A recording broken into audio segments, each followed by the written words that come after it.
Hello friends, कैसे हो आप सब। उम्मीद है कि आप सब ठीक होंगे। इसी कामना के साथ आप सबका मैं अपने YouTube चैनल स्कूल कॉर्नर में स्वागत करती हूँ। क्लास 11th के लिए theme 2 an empire across 3 continent. जी हम बात कर रहे हैं रोमन एम्पायर की, जो कि 3 कॉन्टिनेंट्स तक फैला हुआ था। इतना विशाल जो एम्पायर है किसी का नहीं था।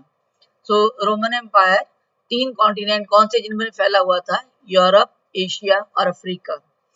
इसके बारे में हमें जानकारी जो मिलती है वो सोर्सेज हैं टेक्स्ट, डॉक्यूमेंट्स और मटेरियल रिमेन्स। टेक्स्ट में क्या आता है? हिस्ट्रीज जो कि उस समय की कंटेम्परेरीज ने लिखी थी, एनल्स कहा जाता है इन्हें।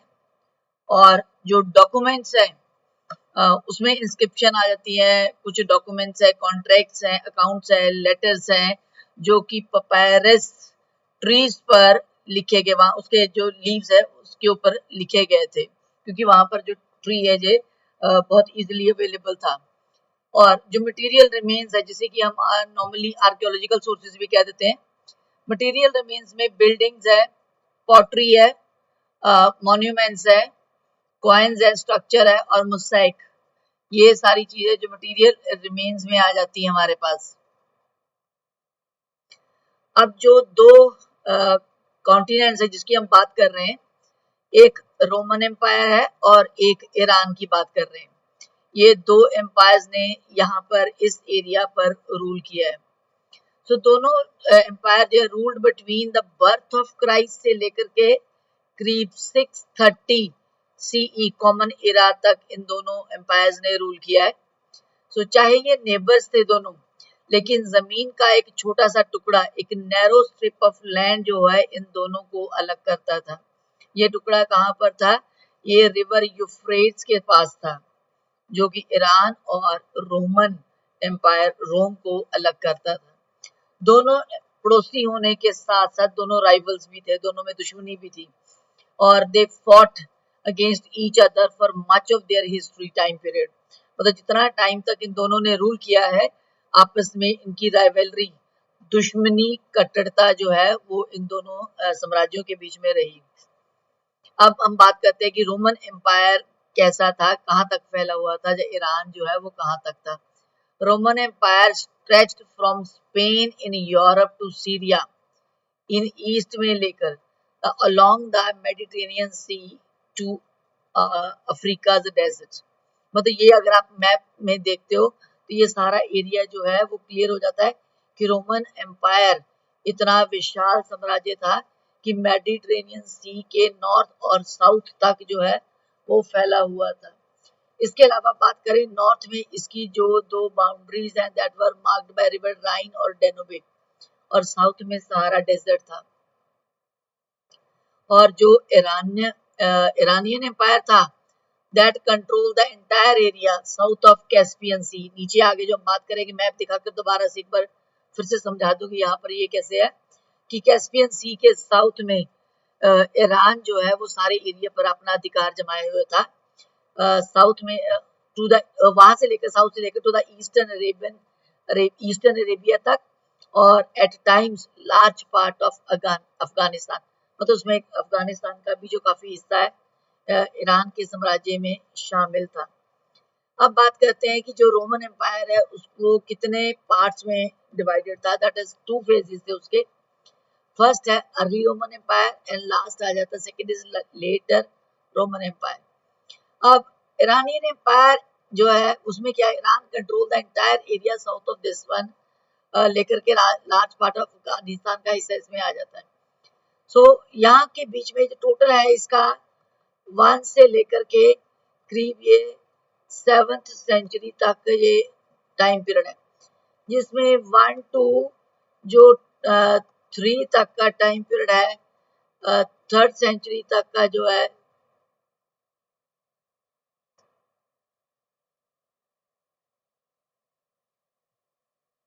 3rd सेंचुरी तक का टाइम पीरियड है, उसे हम अर्ली रोमन एम्पायर मानते हैं। और उसके 3rd सेंचुरी जो बेसिकली है मतलब 200 समथिंग जो है 3rd सेंचुरी, वहां क्राइसिस स्टार्ट हो गए इसको 3rd सेंचुरी क्राइसिस के नाम से भी फेमस है इतिहास में। उसके बाद का टाइम पीरियड जो है वो 4th सेंचुरी से लेकर के 7th सेंचुरी तक, उसे लेटर भी बोला जाता है या लेटर रोमन एम्पायर भी या लेट एंटिक्विटी भी कहा जाता है। ठीक है जी, तो यहाँ पे है कि लेट रोमन एम्पायर या after 3rd century to 3rd 7th century तक ये टाइम पीरियड हमारे पास रहेगा। अब रोमन और इरानियन एम्पायर दोनों पड़ोसी थे, यहाँ हम बात कर चुके। इन दोनों में डिफरेंस क्या था इन दोनों एम्पायर्स में, अब उसकी बात कर लेते हैं। मेजर डिफरेंस क्या था एम्पायर्स में? रोमन एम्पायर में डाइवर्स पॉपुलेशन है, बहुत तरह के लोग वहां इकट्ठे रहते थे as compare to of Iran. Iran में इतनी डाइवर्जन नहीं थी पॉपुलेशन की जितनी की रोमन में थी। सो ईरान में कौन कौन थे जो है डायनेस्टीज रूल करती थी? वो थी पार्थियन और दूसरी थी ससानियन। ये दो डायनेस्टीज ने ईरान पे रूल किया है। ठीक है जी, they ruled regularly over the Iranian population. जबकि रोमन एम्पायर की बात करें तो वहां वैरायटी ऑफ टेरिटरीज भी थी और कल्चर भी। ठीक है जी, क्योंकि पॉपुलेशन डाइवर्स है, अलग अलग तरह के लोग रहते हैं तो अलग अलग इलाकों में रहते हैं और उनका कल्चर भी डिफरेंट होगा, अलग होगा। बट सारे के सारे इकट्ठे रहते थे under a common system of government. Government के कॉमन सिस्टम ने इन सब लोगों को बांध रखा था। ज्योग्राफिकल एक्सटेंड जो ऊपर हम आगे कर चुके हैं कि कॉन्टिनेंट यूरोप और अफ्रीका को सेपरेट कौन करता है? मेडिटेरेनियन सी। अब नीचे अगर ये मैप है नीचे दिया हुआ है, ठीक है, ये जो मेडिटेरेनियन सी है ये नॉर्थ और साउथ के इलाके को अलग करता है, कॉन्टिनेंट यूरोप और अफ्रीका को। रोम डोमिनेटेड दिस सी, इस पूरे मेडिटेरेनियन सी पर रोम का अधिकार था। ठीक है जी, नॉर्दर्न बाउंड्री इसकी की थी क्या थी? रिवर राइन और रिवर डनुबे नॉर्थ में थी, साउथ में जो सहारा डेजर्ट है ऊपर हम कर चुके हैं। सो ईरान जो है ईस्टर्न अरेबिया को अच्छे से कंट्रोल करता था, ये साउथ कैस्पियन सी के साउथ में है और इसमें कुछ अफगानिस्तान का भी ज्यादातर हिस्सा इसमें शामिल था। ये दो सुपर पावर्स थी that had divided most of the world. इन दो सुपर पावर्स ने जो पूरा वर्ल्ड है वो डिवाइड कर रखा था। नेक्स्ट है अर्ली रोमन एम्पायर, जो अभी हम यहाँ बात कर चुके हैं। यहाँ पर अर्ली रोमन एम्पायर की अब हम बात करते हैं। ठीक है जी, उसकी क्या क्या फीचर्स थी? Early Roman Empire was mosaic of territories and culture that was chiefly bound together by a common system of government।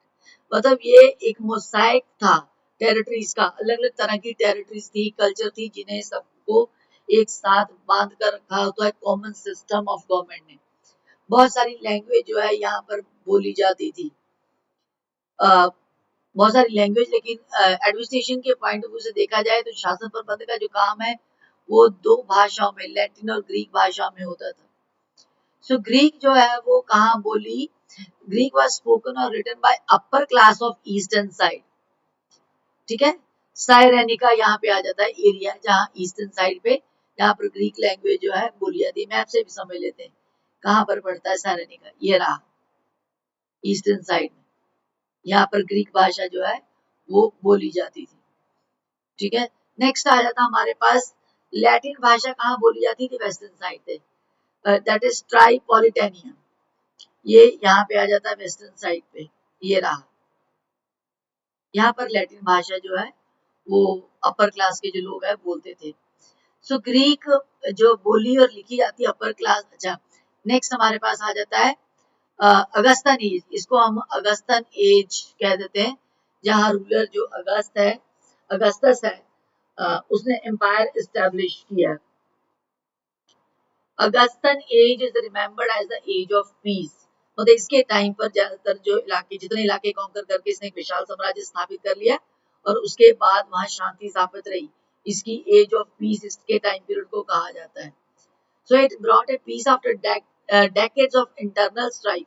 मतलब पीस अगर हम बात करते हैं वहां आई है तो करीब डेकेड ऑफ इंटरनल स्ट्राइफ का टाइम पीरियड रहा है कि आंतरिक शांति भी रही है डेकेड्स तक, और सेंचुरीज ऑफ मिलिट्री कॉन्क्वेस्ट भी रही है। पहले विशाल साम्राज्य स्थापित किया गया, चाहे वो बाहरी आसपास के इलाकों पे हमला करके, और उसके कारण या आंतरिक या अंदरूनी कोई कहीं कोई डिस्टरबेंस रही है, उसके बाद वहां शांति स्थापित रही है। तो ज्यादातर टाइम पीरियड जो है अगस्तस का, वो एज ऑफ पीस के नाम से जाना जाता है। External warfare was also much less common in the first two centuries.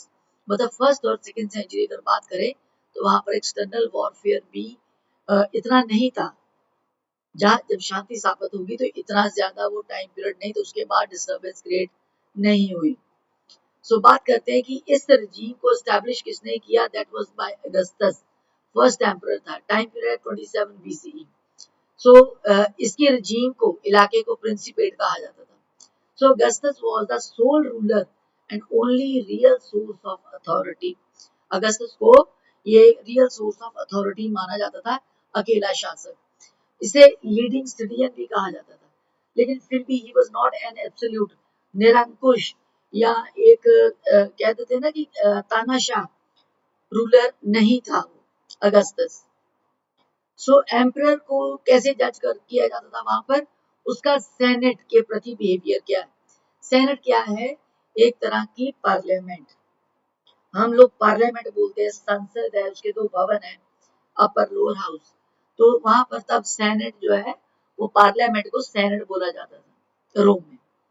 जो सबसे बुरा राजा वो होता था जो कि सेनेट के प्रति, मतलब इस पार्लियामेंट के प्रति जिसका बिहेवियर अच्छा नहीं होता था। अगर वो नॉर्मल बिहेवियर तो वो राजा सब में फेमस है, प्रजा में भी, सब्जेक्ट्स में भी और सेनेट में भी। और जिसका सेनेट के साथ, इन मिनिस्टर्स के साथ जो बिहेवियर अच्छा नहीं है, उसे वर्स्ट एम्परर माना जाता था। अगस्टस के बाद नेक्स्ट हमारे पास टिब्रियस आ जाता है, जिसका जो टाइम पीरियड दिया है 14 to 37 CE, second in the long line of emperors. He was not the natural son of Augustus.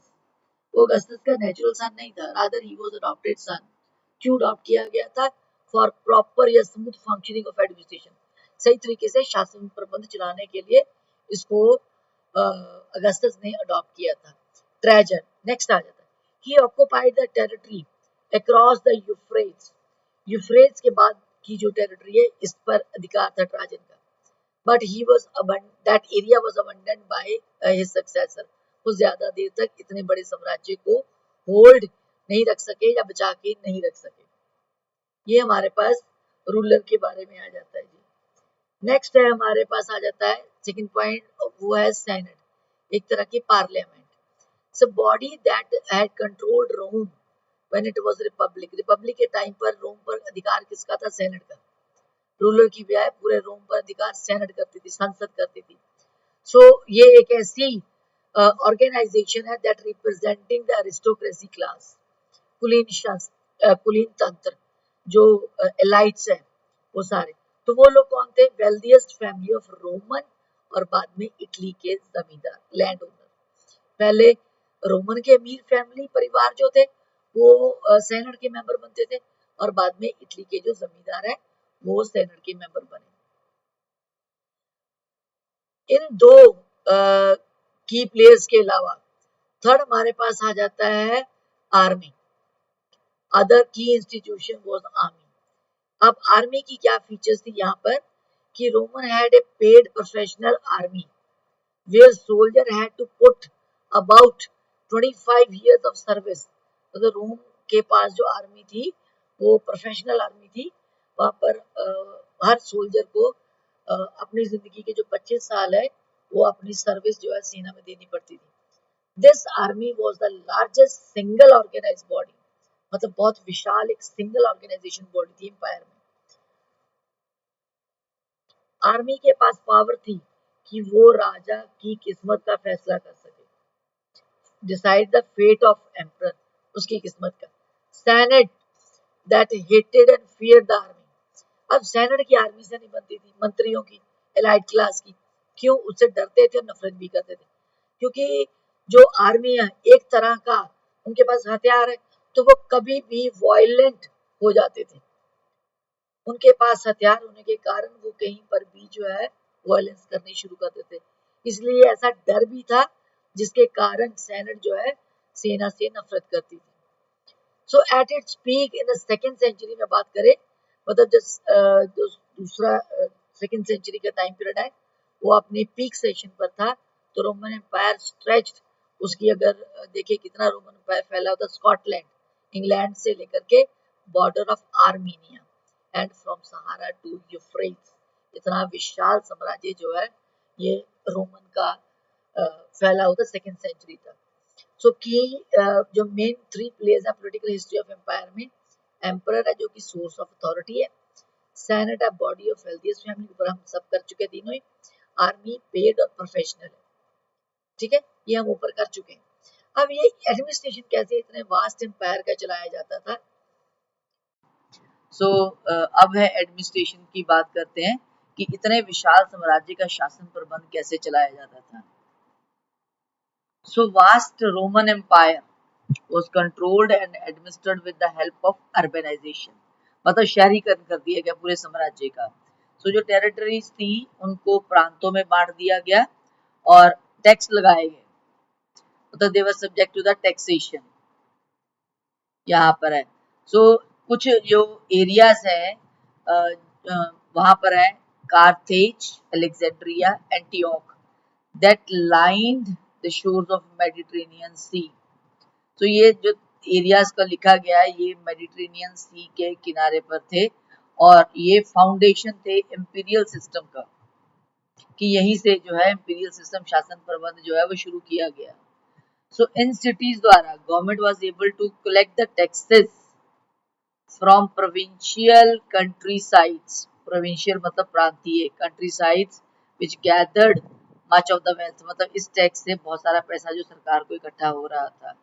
ये शो करता है कि local upper class was actively involve with the Roman state, मतलब जो अपर क्लास थी, जो लोकल वहां पर लोग थे, अपर अमीर लोग जो थे, वो एडमिनिस्ट्रेशन के काम में अपना योगदान दे रहे थे।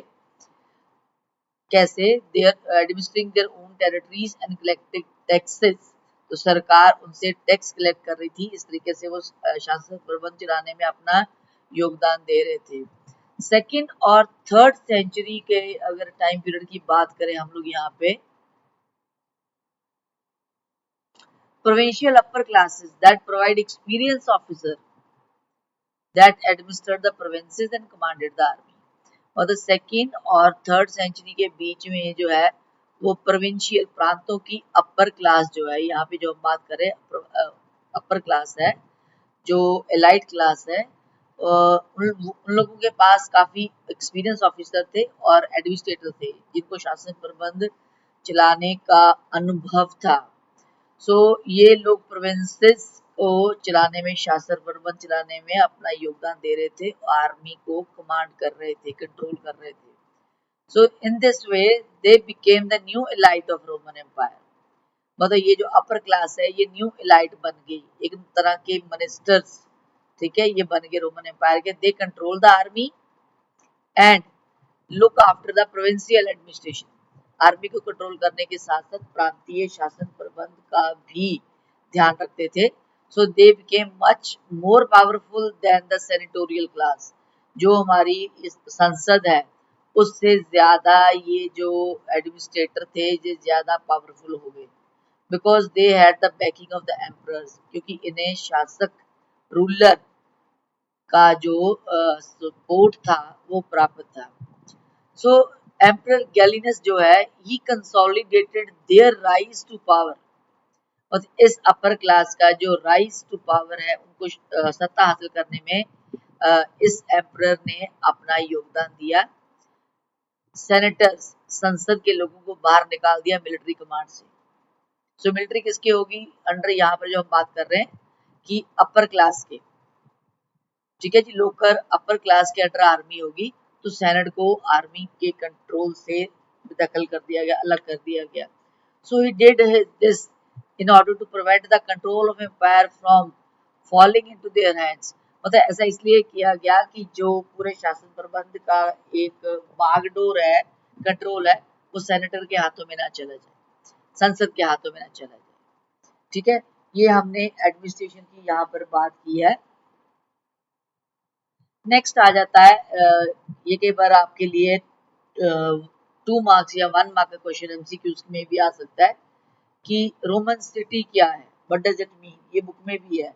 रोमन सिटी का मीनिंग क्या है? एन अर्बन सेंटर, मतलब सिटी वो है जिसका अपना एक मैजिस्ट्रेट है, एक सिटी काउंसिल है और अपनी टेरिटरी, अपना इलाका है। ठीक है, दैट कंटेनिंग, उस टेरिटरी के अंडर क्या क्या आता है? विलेजेस, उसके अधिकार क्षेत्र, ज्यूरिसडिक्शन मतलब उसके अधिकार क्षेत्र में गांव भी आते उस शहर के अंदर। आज भी अगर हम बात करें किसी भी शहर की बात करें, उसके आसपास जितने भी गांव हैं उस शहर के अंदर ही आते हैं, क्योंकि उसके साथ लगे होते हैं, तो उसकी ज्यूरिसडिक्शन, उसके कार्य क्षेत्र में, उसके अधिकार क्षेत्र में आते हैं। So villages could be upgraded to the status of city, villages का विकास करके उन्हें सिटी का स्टेटस दे दिया गया। And vice versa, that generally as a mark of favour from the emperor, मतलब ये ऐसा राजा अपनी लोगों से अपना सपोर्ट हासिल करने के लिए ऐसा करते थे कि गांव को भी शहरों में तब्दील कर दिया। सो ये आपके लिए एक अलग क्वेश्चन जो है वो बन जाता है। नेक्स्ट है, क्या एडवांटेज है सिटीज में रहने के?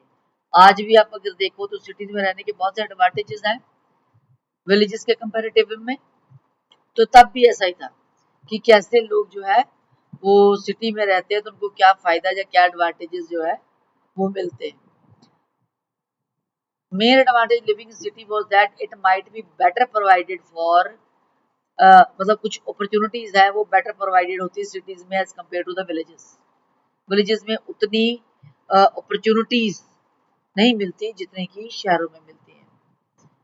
जैसे कि कोई भी अगर प्रॉब्लम हो जाती है देश में, तो शहरों में फूड की शॉर्टेज नहीं होती, और फैमिन अगर कंट्री में अगर हो जाता है तो सिटीज में ऐसा कुछ नहीं होता।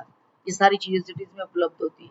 अब एग्जांपल लेके चलो, जैसे अभी कोविड की सिचुएशन थी पूरे वर्ल्ड में, हम इंडिया की एग्जांपल लेके चलते हैं, तो गांव में जो हालत है वो बुरे थे, शहरों में मेडिकल फैसिलिटी भी है और जो खाने का जो प्रबंध है वो भी सरकार द्वारा पूरा किया गया था। तो ये फर्क होता है गांव में और शहरों में। इसके अलावा सिटीज में पब्लिक बाथ की फैसिलिटी भी थी। तो दैट वाज पब्लिक बाथ एक स्ट्राइकिंग फीचर है रोमन अर्बन लाइफ की। Urban population enjoyed higher level of entertainment.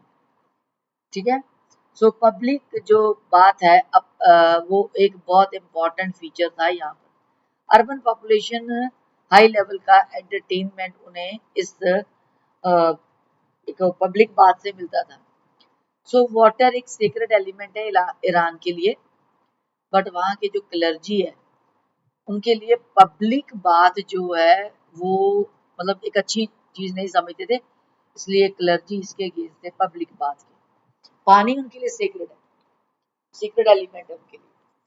ठीक है जी, यहाँ तक हमने बात की है अर्ली फेज की, जो कि 1st to 3rd सेंचुरी तक आता है। ठीक है, सो अब बात करते हैं यहाँ पर जो 3rd सेंचुरी पर आ जाता हमारे पास, that is 3rd century crisis. यहाँ तक हमने जो किया वो अर्ली फेज था, अर्ली लाइफ थी रोमन एम्पायर की। ठीक है, 3rd सेंचुरी में क्या ऐसा क्राइसिस हुए, क्या संकट हुआ कि ये एक इतिहास में क्राइसिस के नाम से दर्ज होकर रह गया। 1st and 2nd century that were the period of peace, prosperity and economic expansion. But 3rd century क्या था? It was a period of crisis. From 230s, मतलब 30s का जो टाइम पीरियड होता है जिसके साथ एस लग जाता है वो 30 से लेकर मतलब 30 से लेकर 39 तक का टाइम पीरियड यहाँ तक रहता है, तब हम उसके लिए एस लगा देते हैं। So empire fought on several front simultaneously, एक टाइम पर रोमन साम्राज्य को कई सीमाओं पर लड़ना पड़ा, कई फ्रंट्स पर लड़ना पड़ा। 225 में एग्जैक्ट जो डेट है, न्यू डायनेस्टी ईरान में जो इमर्ज हुई, दैट इज ससानियन वंश ने रूल करना शुरू किया 225 में। कहाँ? ईरान में। ये आपके लिए 1 मार्क का क्वेश्चन हो सकता है। ये जो ससानियन डायनेस्टी थी, they were more aggressive and expanding rapidly in the direction of Euphrates. Euphrates की तरफ इन्होंने अपना जो विस्तार है करना शुरू कर दिया। एक फेमस रॉक इंस्क्रिप्शन में लिखा गया है कि शाहपुर फर्स्ट जो है वो ईरानियन रूलर था जिसने कि करीब 60,000 रोमन आर्मी को मार डाला और उनकी ईस्टर्न कैपिटल एंटियोक पर अधिकार कर लिया। ये कहाँ लिखा है? रॉक इंस्क्रिप्शन में। किसके बारे में? Iranian ruler Shahpur first. उसने रोम की 60,000 की सेना को मार डाला, इतने सैनिक मार डाले, ये इंस्क्रिप्शन में लिखा गया। इसके अलावा जर्मेनिक ट्राइब जो है, जर्मेनिक ट्राइब भी जो है वो बारबेरियस थी। They began to move against the Rhine and Danube river frontier जो है, ये दोनों रिवर्स हैं। यहाँ ऊपर आपको मैप में दिख जाएंगी रिवर, ये रही राइन रिवर और रिवर डोनबे, ये पूरी रिवर जो है, ठीक है, ये सारी जो है दोनों रिवर इसके नॉर्दर्न फ्रंटियर्स है। ये दोनों जो नॉर्थ के इलाके हैं जर्मन की ट्राइब्स में इसकी तरफ मूव करना शुरू कर दिया। 233 से लेकर 280 तक यहाँ पर लगातार हमले होते रहे। सो रोमन्स को फोर्स होकर ये इलाके जो है ईरान को सौंपने पड़े। मतलब इस हद तक हालात हो गए थे कि रोमन एम्पायर को पीछे की तरफ हटना पड़ा। So quick succession of Rome emperor जो है रोम में 47 ईयर्स में 25 एम्परर्स ने रूल किया। इसका मतलब एक एम्परर के हिस्से 2 साल भी नहीं आए, मतलब एक एम्परर 2 साल भी रूल नहीं कर पाया। अगर 2 होते तो 50 हो जाता यहाँ पर, ठीक है। करीब किसी ने 1 साल रूल किया, किसी ने मे बी 1.5 साल, किसी ने कितना। सो ये क्या था? It is a sign of strain faced by empire in 3rd century. ये किस चीज को दर्शाता है कि इस समय संकट का समय था 3rd सेंचुरी के टाइम में रोमन एम्पायर में। सो ये आपके लिए 3 मार्क्स का क्वेश्चन भी पेपर में आ सकता है। 3rd सेंचुरी क्राइसिस क्या थे। नेक्स्ट है हमारे पास जेंडर, क्या वहां पर सोशल सिस्टम क्या था और वुमेन का स्टेटस क्या था, लिटरेसी क्या थी, कल्चरल स्ट्रक्चर क्या था फैमिली का वहां पर। तो यहाँ पर क्या था? एक न्यूक्लियर फैमिली सिस्टम था। बड़ा बेटा घर का चाहे तो पेरेंट्स के साथ रह सकता था, अगर उसकी नहीं इच्छा तो वो नहीं रह सकता था, ठीक है। तो स्लेव परिवार का हिस्सा होते थे, स्लेव दास लोग, वो भी परिवार के अंदर ही रहते थे, परिवार का हिस्सा थे। अब हम बात करते हैं इसमें फैमिलीज के बाद आज की स्टेटस ऑफ वुमेन या पोजीशन ऑफ वुमेन क्या थी। Women enjoyed considerable legal rights in owning और मैनेजिंग प्रॉपर्टी। मतलब प्रॉपर्टी को हासिल करने और मैनेज करने में वुमेन को काफी कानूनी अधिकार जो है वो मिले हुए थे। जो लड़कियों की शादी है वो लेट टीन्स, मतलब लेट टीन्स मतलब 18, 19 इतना, और अर्ली जो है वो 20s में होती थी, अर्ली 20s में, अर्ली 20s में गर्ल्स की जो शादी है वो होती थी। और जो बॉयज की है वो लेट, जो बॉयज की जो शादी है वो लेट 20s से अर्ली 30s तक होती थी। सो यहाँ पर गर्ल्स और बॉयज दोनों को कंबाइन करके लिखा गया कि जो मैरिज की एज है वो लेट टीन से लेकर अर्ली 30 तक थी। गर्ल्स की टीन से लेकर 20s तक, बॉयज की 20 से लेकर के 30s तक। सो अरेंज मैरिज वहां पर एक जनरल फॉर्म ऑफ थी शादी की, अरेंज मैरिज हुआ करती थी। वुमेन उसके बावजूद भी हस्बैंड जो है वो डोमिनेटिंग नेचर रखते थे। सो कई बार wives they were beaten by their husbands. इसकी एक एग्जांपल बुक में लिखी हुई है कि सेंट अगस्टाइन जो है वो एक एग्जांपल बताते हैं कि जब वो छोटे थे तो उनके फादर उसकी मदर को पीटा करते थे। उसकी मदर के जो बॉडी पर ब्रूसेस के कुछ निशान है, चोट के निशान है। वो कहते हैं कि ऐसे निशान उन्होंने कई औरतों के ऐसे शरीर पर देखे हैं चोट के निशान।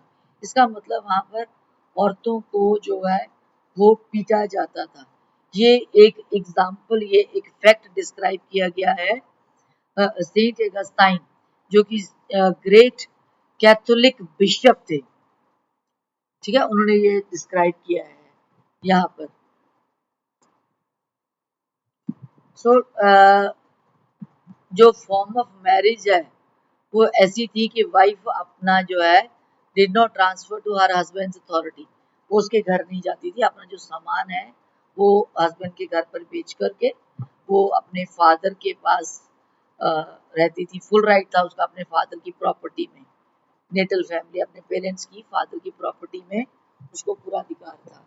और फादर की डेथ के बाद जो लड़की है वो हायर प्राइमरी हायर बनती थी, चाहे उसकी शादी भी हो गई है तब भी लड़की जो है वो मुख्य उसकी उत्तराधिकारी होती थी। So they could become independent property owner after the death of father. Father की मृत्यु के बाद लड़की जो है वो स्वतंत्र उस संपत्ति की मालिक होती थी, स्वतंत्र मालिक होती थी। और इसके अलावा अगर बात करें शादी के बाद तो डिवोर्स की मैन और वुमेन दोनों के लिए डिवोर्स बहुत इजी था। वहां पर एक नोटिस भेज देते थे और डिवोर्स जो है वो हो जाता था। सो बॉय और girls they both are free to take divorce. इसके लिए कुछ स्पेशल इतनी लंबी कोई चौड़ी प्रोसेस नहीं हुआ करती थी। ये था फैमिली सिस्टम या जेंडर या स्टेटस ऑफ वुमेन। अब हम बात करते हैं लिटरेसी की। वहां पर क्या लोग पढ़े लिखे थे या कितना पढ़े लिखे थे। So rate of literacy varied greatly between different parts of the empire. तो ये नहीं हम कह सकते कि एक जैसी थी, कहीं कम पढ़े लिखे कहीं ज्यादा पढ़े लिखे लोग भी थे। सो लिटरेसी वाइड स्प्रेड, कहाँ पर ज्यादातर लोग पढ़े लिखे नजर आते थे, आर्मी ऑफिसर, स्टेट मैनेजर और सोल्जर्स, ये लोग पढ़े लिखे होते थे। सो कैजुअल लिटरेसी एग्जिस्ट करती थी, आम लोग भी कुछ थोड़ा बहुत पढ़े लिखे थे, वो प्लेस टू प्लेस वेरी कर रहा था। तो यहाँ पर there was a wall in Pompeii city में दीवार है which carried the advertisement in graffiti, ठीक है, दीवार के ऊपर पोम्पई शहर में दीवार के ऊपर एडवर्टीजमेंट लिखी हुई थी और ग्राफिटी किया उसकी एक पिक्चर बनाई हुई थी which indicate high level of casual literacy. मतलब दीवारों पर अगर किसी चीज की एडवर्टीजमेंट की है तो इसका मतलब लोग आसानी से पढ़ सके उसको, इसलिए की गई है। आज भी अगर आप देखते हो बहुत बड़ी बड़ी होर्डिंग्स लगी होती हैं, दीवारों पर लिखा होता है या बैनर्स लगे होते हैं, इसका मतलब लोग पढ़े लिखे हैं, ठीक है। और ग्राफिटी होता है एक पिक्चर वहां से ड्रॉ कर दी गई है। बुक में भी यहाँ पर बना हुआ है आपके। वैसे भी एक एग्जांपल है कि मान लो एक आप टूथपेस्ट की लो या किसी कोई और एग्जांपल जो है, तो उससे रिलेटेड जो पिक्चर्स हैं वो दीवारों पे या बैनर्स बने नजर आते हैं, हमें होर्डिंग्स बड़ी बड़ी बनी नजर आती हैं। सो दैट इज ग्राफिटी, ठीक। इस तरीके से ये शो होता है कि वहाँ के जो लोग हैं वो पढ़े लिखे हैं, ठीक है, सारे नहीं पर कोई किस तरीके से थोड़ा बहुत इतना पढ़े लिखे हैं कि एडवर्टीजमेंट दीवारों पर लिखी हुई है। अब वहाँ पर वेरियस कल्चर, ये हम शुरू में पढ़ चुके हैं कि इतने कल्चर थे वहाँ, वेरिड कलर के अलग अलग तरह के, तो कल्चरल डाइवर्सिटी भी थी वहाँ पर। और इसमें क्या है कि cultural diversity was reflected in many ways और एट मैनी लेवल, कई लेवल्स पर और कई तरीके से नजर आती थी।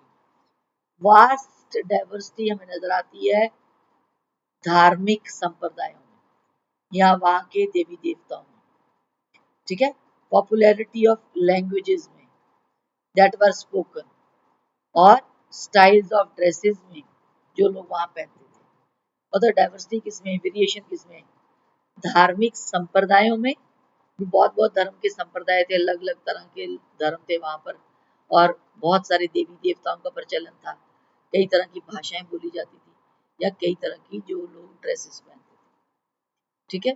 और इसके अलावा फूड द पीपल एट, और जो लोग खाना खाते थे उसमें their form of social organization में भी वेरिएशन थी, या देयर टाइप्स ऑफ सेटलमेंट्स, ठीक है, किस तरह के घरों में लोग रहते थे, that all reflected cultural diversity. अगर आपके पास कोई क्वेश्चन डेफिनेशन आ जाती है तो ये दोनों पॉइंट कल्चरल डाइवर्सिटी को शो करते हैं, लैंग्वेजेस भी शो करती हैं, ये हम यहाँ पे कर चुके हैं, उसको डिटेल आगे करेंगे। ठीक है जी। So different languages were spoken in different areas. Most of linguistic culture जो है वो प्योरली ओरल होता था, at least until script was invented, जब तक कि स्क्रिप्ट इन्वेंट नहीं की जा सकी, खोज नहीं की जा सकी, तो लिंग्विस्टिक कल्चर जो है वो ओरल होता था, लिखित नहीं होता था।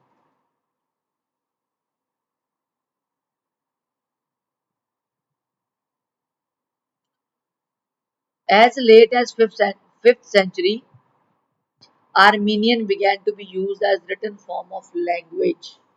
आर्मीनियन लैंग्वेज जो है वो रिटन फॉर्म थी लैंग्वेज की।